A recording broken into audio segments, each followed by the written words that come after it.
What if the most dangerous ideas in history weren't lies, but half-truths, wrapped in the comfort of simplicity? Our brains are addicted to neat answers.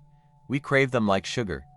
A complex question about politics, morality, or science feels unsettling. Until someone comes along with a clean, confident, easy-to-grasp solution.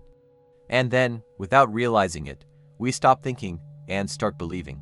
From ancient Athens to the age of social media, history shows us that people don't always follow the best argument. They follow the most digestible one. A demagogue's three-word slogan, a conspiracy theory that connects every dot. A single, unifying villain to blame. In these moments, complexity dies. And when complexity dies, truth often dies with it. Psychologists call this cognitive ease, the mental relief of an answer that feels right, even if it's wrong. Tyrants, cult leaders, and manipulative marketers have all exploited it.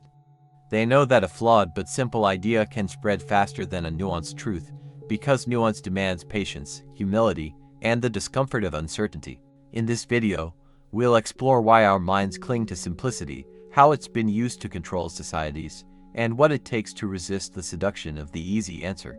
Chapter 1: Introduction to the Cognitive Allure of Simplicity. We like to imagine ourselves as logical beings, deliberate thinkers who examine evidence, weigh multiple possibilities, and only then arrive at conclusions. It's a flattering picture, one we repeat to ourselves because it feels empowering. But the truth is far less comfortable.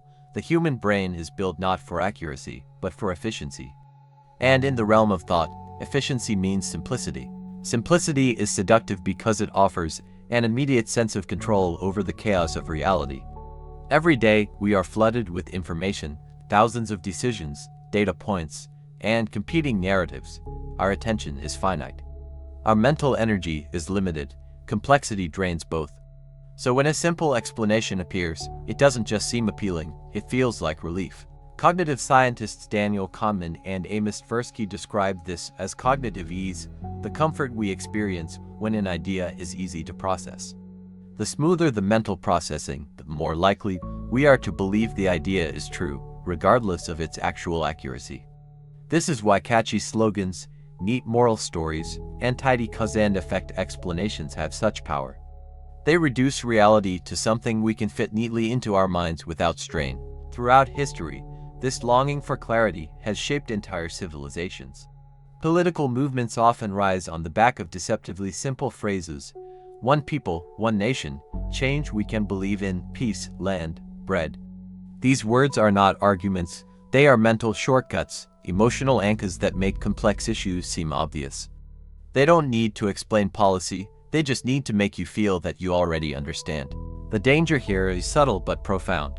Simplicity is not the enemy of truth, but when our craving for clarity outweighs our commitment to accuracy, we fall into a psychological trap. We start mistaking what feels true for what is true. A complex reality becomes reframed as a simple morality play, heroes and villains, causes and solutions, all neatly packaged. And when this happens at scale, when millions embrace a clean narrative over a messy truth, simplicity stops being a tool for understanding and becomes a weapon for manipulation. The most dangerous lies are not the complicated ones. They are the ones so simple you never think to question them. Chapter 2: History's Love Affair with Easy Answers. From the collapse of ancient empires to the rise of modern populist movements, history is a recurring lesson in how the masses gravitate toward leaders who promise to make the complex simple. The story is as old as civilization. When fear and uncertainty dominate, clarity becomes a luxury commodity, and the public will pay for it with their freedom, their reason, and sometimes their morality. The Roman Republic, from debate to dictatorship. In the late years of the Roman Republic, civic life had become unbearably complex. The Senate was embroiled in factional rivalries, the economy groaned under the weight of wealth inequality, and foreign wars bled the treasury dry. Citizens were overwhelmed, not by lack of political discourse, but by its excess. Decisions dragged through endless debate, policies contradicted one another, and no single voice seemed capable of cutting through the noise. Into this atmosphere stepped Julius Caesar. His brilliance was not only in military strategy but in narrative strategy. Caesar offered the people a single, emotionally satisfying storyline. Rome is paralyzed. I can make it strong again. The genius of his simplicity was that it didn't require people to understand the intricacies of taxation reform, provincial governance, or military logistics. It only required them to believe that the bottleneck was the Senate, and Caesar was the fix. When Caesar crossed the Rubicon in 49 BC, it was more than a military gamble, it was the culmination of years of public conditioning to accept that less political complexity meant more political strength. Within a generation, Augustus completed the transformation from republic to empire, not through brute force alone, but through the public's readiness to trade their slow, messy democracy for swift, decisive action. Weimar Germany, the simplicity of scapegoats. 2 millennia later, in the fragile democracy of the Weimar Republic, Germany once again found itself adrift in complexity. Hyperinflation turned savings into worthless paper, unemployment soared, and political factions splintered into dozens of competing voices. Newspapers were filled with conflicting accounts of who was to blame. The democratic system's openness, with strength in stable times, became a liability in chaos. Adolf Hitler understood that the public didn't crave more information, they craved fewer possibilities. His genius, like Caesar's, was to boil every national problem down to one core idea. Germany has been betrayed, and I will restore its honor. The specifics of policy didn't matter. What mattered was the clarity of the scapegoat, the enemy, and the emotional relief that came with feeling like the world once again made sense. This was not unique to Germany. Fascist Italy under Mussolini, Francois Spain, and later authoritarian movements across the globe would all echo the same formula: identify a villain, promise redemption, and strip away the complexity until only an emotionally satisfying storyline remains. Modern politics, the age of the slogan. Today's political stage is no different, though the methods are faster and more sophisticated. Consider slogans like "Make America Great Again," "Yes We Can," "Take Back Control," or "Build Back Better." Each is deliberately ambiguous yet emotionally loaded. They function like a psychological Rorschach test. The vagueness is the point. Citizens can project their personal fears, hopes, and beliefs into the phrase, making it feel tailor-made for them. And it isn't just politics. Social movements, advertising campaigns, and even public health messaging rely on the same dynamic. During the COVID-19 pandemic, governments struggled to convey nuanced, evolving scientific data to the public. In many cases, complex realities were distilled into stark, binary messages: stay home, save lives. Because simplicity is easier to remember, easier to follow, and far more effective at mobilizing action. But the trade-off was predictable. Once the reality grew more complex than the slogan allowed, public trust began to fracture. The pattern behind the pattern. Across centuries and continents, the pattern repeats. Crisis creates confusion. Confusion creates a craving for clarity. Clarity is delivered in the form of a simple, emotionally resonant narrative. The public, relieved, stops asking hard questions. In every case, the easy answer is not just a message, it's a transaction. People trade the exhausting effort of engaging with complexity for the comfort of feeling certain. Leaders who understand this can reshape nations, for better or worse. And this brings us to a deeper question, one we'll explore in the next chapter. Why does the brain instinctively prefer simplicity, even when the cost is truth? Chapter 3, The Neuroscience of Why We Prefer Simplicity. If history shows that people repeatedly trade complexity for clarity, neuroscience explains why. The preference for simplicity isn't a cultural accident, it's baked into the architecture of our brains. The brain as an energy miser. Your brain makes up only about 2% of your body's weight, but it consumes 20% of your body's energy. Every thought, every calculation, every act of weighing pros and cons, it's all metabolically expensive. Faced with a choice between a high-effort mental process and a low-effort one, the brain almost always defaults to the easier path. This is why, in common terms, we rely so heavily on System 1 thinking, fast, intuitive, effortless, instead of System 2 thinking, slow, deliberate, analytical. Complexity lives in System 2. Simplicity thrives in System 1. And the more mentally fatigued we are, the more likely we are to let System 1 take over. This means the hungrier, more stressed, or more distracted we are, the more seductive easy answers become. Cognitive ease and the feeling of truth. Cognitive ease isn't just about saving effort, it actually changes our perception of truth. When something is easy to process, it feels more true. If a statement is written in a clear font, repeated multiple times, or phrased simply, we are more likely to accept it as accurate even if it's false. Propagandists, advertisers, and social media influencers exploit this relentlessly. They know that a short, repeatable message will beat a nuanced explanation almost every time. The threat response to complexity. Neuroscience also reveals another factor. The amygdala, the brain's threat detection center, doesn't just respond to danger, it responds to uncertainty. Complex problems with no clear solution trigger stress responses, flooding the body with cortisol. Simplicity offers psychological relief, lowering that stress response.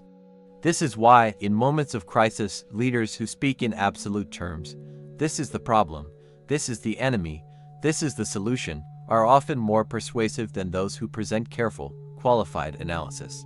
Mental shortcuts as survival tools. From an evolutionary standpoint, mental shortcuts or heuristics kept our ancestors alive. If you saw movement in the tall grass, the easy answer, "It's a predator, run," was safer than the complex analysis, "Let's examine the possibilities." In the modern world, those same shortcuts are still active, but now they're applied to political decisions, moral questions, and scientific debates. What once helped us survive can now make us intellectually vulnerable. The brain is not built to seek truth at any cost, it's built to seek enough truth to make a decision and move on. This is the soil in which simple narratives grow and thrive. Chapter 4: How Simplicity Hijacks Belief Systems. Once simplicity finds its way into your thinking, it rarely stays a harmless convenience, it reshapes the entire framework through which you interpret reality. What begins as an easy answer can become the lens through which all future information is filtered. From shortcut to worldview, beliefs aren't just abstract ideas. They're part of our psychological self-defense system. When we adopt a simple explanation for a complex issue, it often becomes emotionally tethered to our identity. We no longer defend the idea because it's true, we defend it because it's ours. The original question that led to the belief may fade, but the belief itself remains, reinforced every time we encounter complexity we'd rather avoid. For example, someone might accept the simple idea that markets always correct themselves or technology will solve every problem. These tidy narratives feel efficient and empowering until they become blind spots that block us from seeing when markets fail or technology causes new harm. Confirmation loops. Once a belief system incorporates a simple answer, confirmation bias works to keep it alive. We selectively notice evidence that supports the belief and ignore evidence that contradicts it. Over time, the belief feels more true, not because it's been tested, but because it's been shielded from contradiction. Social media intensifies this process. Algorithms detect the ideas that keep you engaged and feed you more of the same, creating a sealed chamber of agreeable simplicity. Within that chamber, complexity feels foreign, threatening, even absurd. Moral comfort zones. Simplicity doesn't just protect us intellectually. It gives us moral certainty. The world is messy, but simple beliefs create neat categories: right, wrong, good, evil, us, them. Once we see ourselves as the good side in a simplified moral narrative, questioning that narrative can feel like a betrayal, not just of the idea, but of our identity and community. This is why it's so difficult to change someone's mind with facts alone. You're not just challenging information. You're challenging the comfort, clarity, and social belonging that come with the simple story they've embraced. The cost of rigidity. Ironically, the more tightly we cling to a simple belief, the more fragile it becomes. Reality is too complex to stay consistent with any oversimplified model forever. Eventually, cracks appear, but instead of letting go, many double down, reframing contradictions as attacks or conspiracies. In extreme cases, this can lead to ideological radicalization, where the believer rejects any source that contradicts their narrative. What began as a harmless shortcut turns into an intellectual trap, a fortress that keeps complexity out and the believer locked in. Chapter 5: The Seductive Language of Easy Answers. If complexity is a dense forest, the language of simplicity is a neatly paved road that promises to take you exactly where you want to go. The problem is, it doesn't always lead to the truth, but it always feels like it does. The illusion of clarity. Humans are wired to seek patterns and clarity. When a communicator wraps an idea in short sentences, catchy slogans, and emotionally resonant phrases, our brains instantly reward it. Political campaigners know this. Marketers know this. Propagandists really know this. They strip away nuance until only an emotionally satisfying kernel remains, then present it as the whole truth. Think of phrases like, "Make America great again." "Follow the science. It's common sense." Each seems self-evident, but none defines its terms. This ambiguity cloaked in simplicity is the trick. You fill in the meaning yourself, making it feel personal, tailored, and true. Framing as a weapon. The words we use don't just describe reality, they shape it. Frame an environmental regulation as a job killer and it becomes a threat to livelihoods. Call it a clean air initiative and it becomes a moral duty. Same policy, different framing, and the simpler frame usually wins. This works because simplicity often hides its manipulations in plain sight. It trades the messy balance of multiple truths for a singular narrative that feels morally obvious. Once that moral hook is set, facts become irrelevant.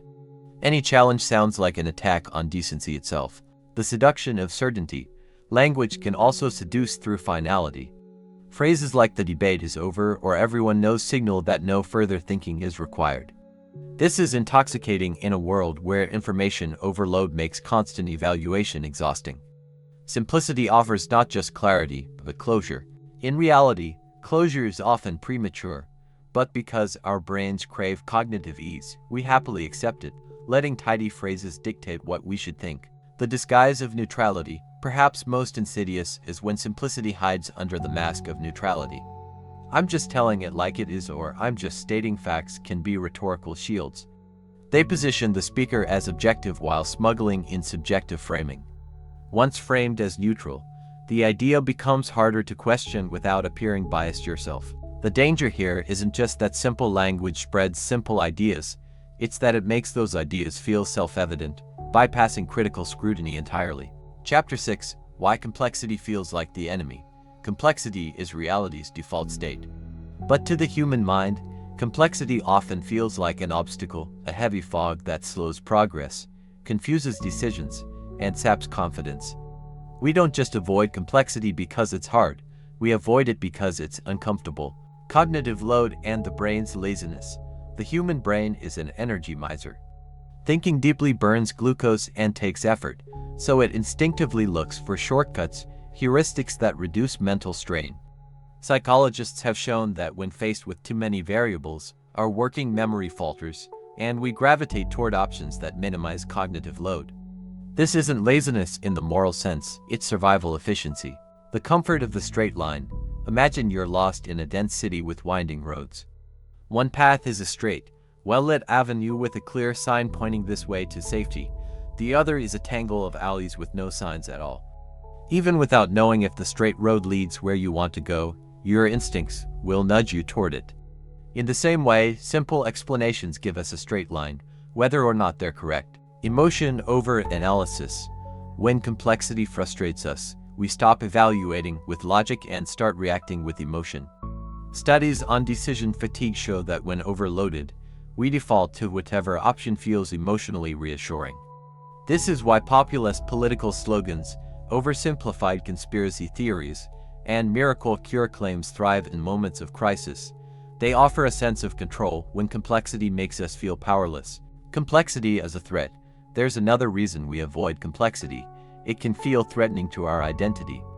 If you've built your worldview on a neat set of principles, introducing nuance can feel like someone is pulling at the foundation. Complexity forces you to confront ambiguity, and ambiguity forces you to accept that your beliefs might not be the whole picture. That's not just mentally taxing, it's existentially unsettling.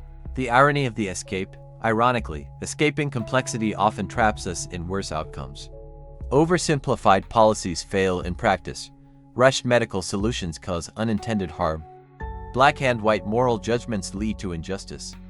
Complexity is frustrating, yes, but it's also the only space where accurate understanding can grow. Chapter 7: The Economics of Simplicity. Simplicity isn't just a cognitive comfort, it's a commodity. In modern society, entire industries profit from distilling complex realities into bite-sized narratives that are easy to consume, easy to share, and easy to believe. Simplicity as a product. Advertising is perhaps the most blatant example. No one sells you a product by detailing its nuanced supply chain, regulatory history, and performance caveats. Instead, they sell you 3 to 5 words. Just do it. Open happiness. Think different. The truth is complicated. The sale is simple. Brands know that clarity sells, even if clarity is an illusion.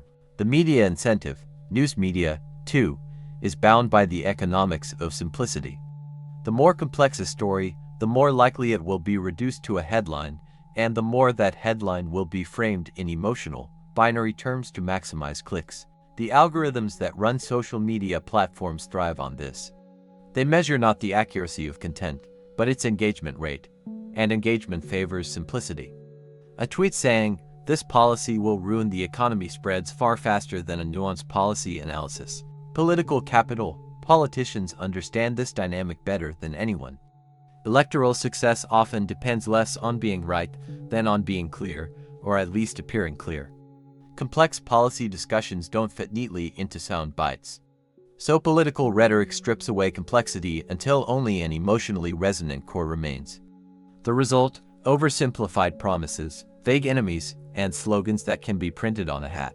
The profit in oversimplification. Why does simplicity sell so well? Because it lowers friction, cognitive, emotional, and practical. When a concept is stripped down to its essentials, the audience can process it instantly and feel confident in repeating it to others. In marketing terms, it's shareable. In political terms, it's mobilizing. And in business terms, it's scalable. The cost of the commodity, but this commodification of simplicity comes with a price. When reality is reduced to fit the economic needs of persuasion, truth is inevitably sacrificed. Policies are passed based on slogans rather than informed debate. Consumers buy based on identity rather than utility. Citizens vote based on feelings rather than facts. In the short term, this makes the machine run smoothly. In the long term, it corrodes trust, and the complexity we avoided comes back to haunt us in the form of unforeseen consequences. Chapter 8: When Simplicity Turns into Propaganda. At its core, propaganda is the weaponization of simplicity. It takes a complex reality, strips it of its nuance, and reconstructs it into a single, emotionally charged message that leaves no room for doubt, debate, or alternative perspectives. The formula of propaganda: the most effective propaganda operates like a perfect slogan, easy to repeat, emotionally resonant, and impossible to forget. It pairs a simple claim "they are the enemy" with a moral imperative "you must act." Complexity, in contrast, invites hesitation. Propaganda thrives by removing that hesitation. History offers countless examples. Nazi Germany's Ein Volk, Ein Reich, Ein for a reduced national identity, political structure, and leadership into a single, unified vision, erasing dissent through linguistic economy. The American Red Scare boiled down a complex geopolitical tension into communism equals evil, a statement that left no space for examining legitimate grievances or alternative social models. Why simplicity works so well in propaganda? Psychologically, humans are more likely to remember and repeat short, emotionally charged statements than they are to retain long, detailed explanations. This is partly due to cognitive load theory. The brain prefers to conserve energy by processing and storing information in compact, emotionally tagged chunks. Propagandists exploit this to bypass analytical thinking and implant their messages directly into memory. The illusion of truth effect. There's also the illusory truth effect. The more we hear something repeated, even if it's false, the more likely we are to believe it. When propaganda uses simple, memorable phrases, they spread faster, repeat more often, and become truth through sheer exposure. From harmless simplification to harmful manipulation, not all simplicity is propaganda. A simple explanation can be a useful starting point for understanding, but when that simplicity becomes the only permitted narrative, it transforms into a tool for control. This is the moment when clarity stops serving understanding and starts serving obedience. In the next chapter, we'll explore how modern technology has supercharged the propaganda power of simplicity and why algorithms may be the most effective propagandists in history. Chapter 9: Algorithms, the new masters of simplified reality. In the past, propaganda required human architects, politicians, editors, or media moguls who decided which simplified message to push. Today, that role increasingly belongs to algorithms, invisible systems designed to keep us clicking, watching, and scrolling. How algorithms simplify the world. Algorithms, at their core, are sorting mechanisms. They take an infinite stream of possible content and decide what to show you next. But their goal isn't to present the most accurate or nuanced version of reality. Their goal is to maximize engagement, and engagement thrives on simplicity. Complexity slows people down. Nuance demands mental effort. Algorithms, like any efficient salesman, know that it's far easier to keep you hooked with a clear, emotionally charged story than with a detailed, balanced one. The result: you are increasingly fed headlines, posts, and videos that condense sprawling issues into bite-sized, emotionally gratifying packages. Personalized propaganda. In the analog era, propaganda had to be one-size-fits-all.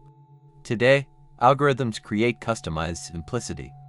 Your news feed isn't giving you the same simplified reality as your neighbors, it's tailoring the narrative to fit your beliefs, biases, and fears. This personalization makes the message feel even more true because it aligns perfectly with your existing worldview. This is propaganda with surgical precision. You don't just get the easy answer, you get your easy answer, the one most likely to keep you nodding, agreeing, and sharing. The feedback loop of certainty. Every time you click, you teach the system what kind of simplicity you like. In return, it gives you more of it. Soon, you're not just consuming simplified stories, you're living in them. And because they're designed to align with your beliefs, they feel like reality itself. In the next chapter, we'll explore how to break free from algorithm-driven simplicity without drowning in complexity, a skill that may be the most important survival tool of the information age. Chapter 10: Escaping the Trap, Balancing Simplicity and Truth. Escaping the seduction of simplicity doesn't mean rejecting all simple ideas, it means learning to recognize when they are a useful doorway to understanding, and when they are a dead end. 1. Accept that truth is often messy. One of the first steps in resisting oversimplification is embracing the discomfort of complexity. The real world is layered, contradictory, and evolving. This means the final answer you crave often doesn't exist. By replacing the demand for certainty with a tolerance for ambiguity, you instantly become less vulnerable to simplistic manipulation. 2. Use simplicity as a starting point, not a destination. Simple models, metaphors, or explanations can be useful, but they should be launching pads for deeper inquiry, not substitutes for it. When you encounter a simplified claim, ask, what's missing here? What would the counterargument be? What data could challenge this? 3. Diversify your sources intentionally. Algorithmic feeds won't do this for you. You have to actively seek voices outside your bubble, not just those who disagree, but those who frame issues differently. It's not about both sides but about many sides. 4. Practice mental zoom. Learn to switch between zooming out for the big picture and zooming in for the details. Simplicity is often found in the zoomed out view, but truth emerges from being able to fluidly adjust focus. 5. Keep your ego in check. We cling to simple answers not just because they're easy, but because they make us feel smart and certain. Admitting we were wrong or that we don't know takes humility, the rarest intellectual skill in the modern world.